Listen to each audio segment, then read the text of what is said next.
વિદ્યાર્થીઓ ધોરણ 12ની અંદર અર્થશાસ્ત્ર વિષયમાં આજે આપણું નવું ચેપ્ટર આપણે ચાલુ કરીએ. ચેપ્ટર નંબર 2 વૃદ્ધિ અને વિકાસના નિર્દેશકો. વૃદ્ધિ અને વિકાસ આ બંને શબ્દો દેશ સાથે સંકળાયેલા છે. તો કયો દેશ વિકાસ કરી રહ્યો છે, કયો દેશ આર્થિક વૃદ્ધિ સિદ્ધ કરી રહ્યો છે, એના બાબતે જે રજૂ કરવામાં આવતા નિર્દેશકો, વિકાસ કરવા માટેના નિર્દેશકો, એના વિશે આપણે આગળ અભ્યાસ કરીશું. પણ આ બંનેની જરૂરિયાત ક્યારે ઊભી થઈ એના વિશે થોડુંક આપણે પરિચય મેળવી લઈએ. તો આર્થિક વિકાસ સાધવો એ વિશ્વના દેશોનું મહત્ત્વનું ધ્યેય છે.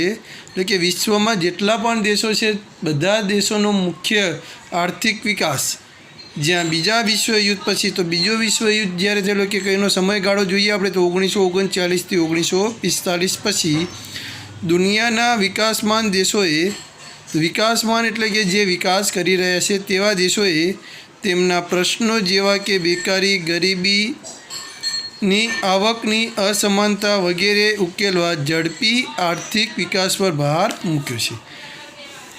ઝડપી આર્થિક વિકાસ, તો પહેલાં તો આપણે એક વ્યાખ્યા જોઈએ. શ્રીમતી ઉર્સુલા હિર્શના મતે વિકાસમાન દેશોના આર્થિક પ્રશ્નોનું નિરાકરણ એ આર્થિક વિકાસ છે. નિરાકરણ એટલે કે વિકાસમાન દેશો હોય એ પોતે જે એમના દેશોના પ્રશ્નોનું નિરાકરણ લાવી શકે તો એ આર્થિક વિકાસ છે. જ્યારે વિકસિત દેશોના આર્થિક પ્રશ્નોનું નિરાકરણ એ આર્થિક વૃદ્ધિ છે. જે વિકાસ સિદ્ધ કરી ગયા છે તેવા દેશો હોય એવા દેશોનું પ્રશ્નોનું નિરાકરણ એ આર્થિક વૃદ્ધિ છે. આગળ આપણે જોઈએ આર્થિક વૃદ્ધિનો અર્થ આપી તેની મર્યાદાઓ જણાવતો. અહીંયા આપણે ફક્ત આર્થિક વૃદ્ધિ વિશે જ માહિતી મેળવીએ કે ઉત્પાદનના સાધનોના પુરવઠામાં તેમની પ્રાપ્તિમાં અને કાર્યક્ષમતામાં વધારો થાય. એમની પ્રાપ્તિ એટલે કે જરૂરિયાત હોય તે પ્રમાણે મળી રહે, કાર્યક્ષમતામાં વધારો થાય કે કામ કરી શકે, તો તેની વાસ્તવિક રાષ્ટ્રીય આવક અને વાસ્તવિક માથાદીઠ આવકમાં વધારો થાય છે, તેને આર્થિક વૃદ્ધિ કહે છે. ચલો વિદ્યાર્થીઓ, અહીંયા આપણે જોઈએ એને ડિટેલમાં થોડુંક સમજવા. ઉત્પાદનના સાધનો કયા? તો જમીન, મૂડી, શ્રમ, નિયોજકમાં વધારો થતા. ચલો આપણે ઉત્પાદનના 4 સાધનો જમીન, મૂડી, શ્રમ અને નિયોજક, એમાં વધારો થાય તો શું જોવા મળવાનું? તો ઉત્પાદનમાં વધારો થવાનો. ઉત્પાદનના સાધનોમાં વધારો થાય તો ઉત્પાદનમાં પણ શું થવાનું? વધારો. ઉત્પાદન વધે તો શું થવાનું? દેશની રાષ્ટ્રીય આવક પણ વધવાની. રાષ્ટ્રીય આવક વધે અને વસ્તી વડે ભાગવાથી આપણે જોઈએ તો માથાદીઠ આવકમાં પણ શું થવાનો? વધારો. તો અહીંયા જોઈએ ઉત્પાદનમાં સાધનોમાં વધારો થવાથી ઉત્પાદનમાં વધારો થવાનો, રાષ્ટ્રીય આવકમાં વધારો થવાનો, માથાદીઠ આવક વધવાની. તો આ શું કહેવાય? પરિમાણાત્મક પરિવર્તન કહેવાય.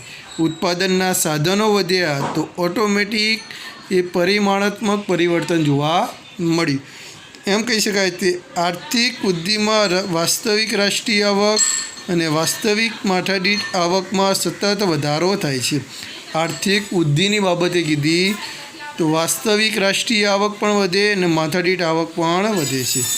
તેથી એમ કહેવાય કે દુનિયાના 2 દેશોની આર્થિક સરખામણી કરવા માટે આ ખ્યાલ ઉપયોગી છે. ટૂંકો પ્રશ્ન યાદ રાખજો વિદ્યાર્થીઓ, દુનિયાના 2 દેશોની આર્થિક સરખામણી કરવા માટે કયો ખ્યાલ? તો આર્થિક વૃદ્ધિનો ખ્યાલ મહત્ત્વનો છે. 2 વ્યાખ્યા જોઈએ આપણે.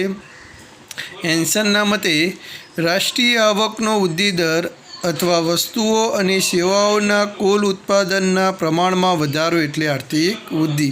રાષ્ટ્રીય આવકનો વૃદ્ધિ દર અથવા વસ્તુ અને સેવાના કુલ ઉત્પાદનમાં વધારો, સતત વધારો થતો હોય તો એને શું કહીશું આપણે? આર્થિક વૃદ્ધિ. બીજું કહીએ સાયમન અને કુઝનેસ, પ્રજાને વધુને વધુ વૈવિધ્યપૂર્ણ આર્થિક ચીજવસ્તુઓ પુરવઠો પૂરો પાડવાની દેશની શક્તિમાં લાંબા ગાળા માટે વધારો થાય તો એ આર્થિક વૃદ્ધિ.